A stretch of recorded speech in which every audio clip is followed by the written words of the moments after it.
Something to wonder, something to ponder on this morning, afternoon, wherever you guys are in this world today. Now, today's topic we'll be talking about the modern day tree of good and evil. But before I start reading in your ear, I would like you guys to like, subscribe, and share. Just as long as the message get out there. Okay, guys? We'll be so grateful. Thank you. So now let's read. The day Satan had the conversation with Eve about what God said about not eating from the tree of good and evil, Satan replied, God knoweth that the day you eat thereof, then your eyes shall be open, and you shall be as gods, knowing good and evil. Genesis chapter 3, verse 5. Technically, Satan told the truth.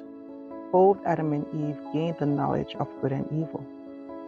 However, there was one knowledge Satan held back. He did not inform them what the consequences of the knowledge of evil meant. He did not tell them that evil will cause them to be separated from God. Satan filled their thoughts with the idea that they would be as God. They knew that God is purely good. They must have thought that evil would not be a dangerous thing. To know evil was just a gain a good knowledge, which God has, but they did not have. That's how Satan rolls, the master of deception. We are the offspring of the end result of their decision. Before I share my conclusion, there is one more point to consider. And they were both naked, the man and his wife, and were not ashamed. Genesis chapter 2:25. And the evil of, let me read that back. And the eyes of them both were open, and they knew that they were naked, and they sewed fig leaves together and made themselves aprons. Genesis 3, verse 7. Both Adam and Eve bought into Satan's deception. They walk about naked. That wasn't a problem to them. But the moment they gained the knowledge of evil, the reality that they were naked took a different meaning. That which was the norm because of shameful. Conclusion. The father of lies still used the deception that if we defer the will of God, we will gain a knowledge which will make us as God. We will become the God of our decision, the God of our will, the God of ourselves, and the God of our future, the God of our lives. Without Christ, we are spiritually naked. But many are not aware of this reality because thou hast said, I am rich, and I am increased with goods, and have need of nothing, and knowest not that thou art wretched, and miserable, and pure, I should say, poor, P-O-O-R, and blind, and naked. Revelation 3, verse 17. God is so longing to clothe us with His glory. But how foolish are some of us, believing that we have need of nothing. Let us move away from the tree of man's options, man's wisdom, man's knowledge. Among such knowledge is science, falsely so called.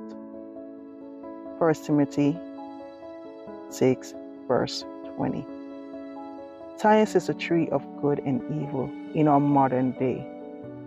You shall not eat of it, neither shall you touch it, lest you die. That is Genesis 3, verse 3.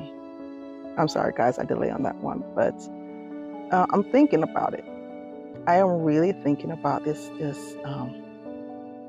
thought here, because today, our modern day tree of life is science, guys. Science.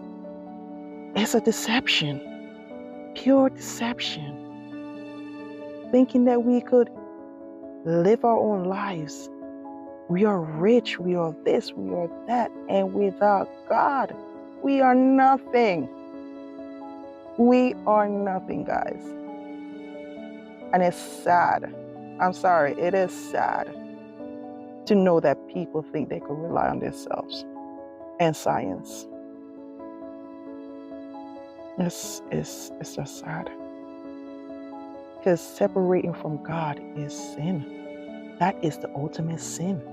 It's the separation from God.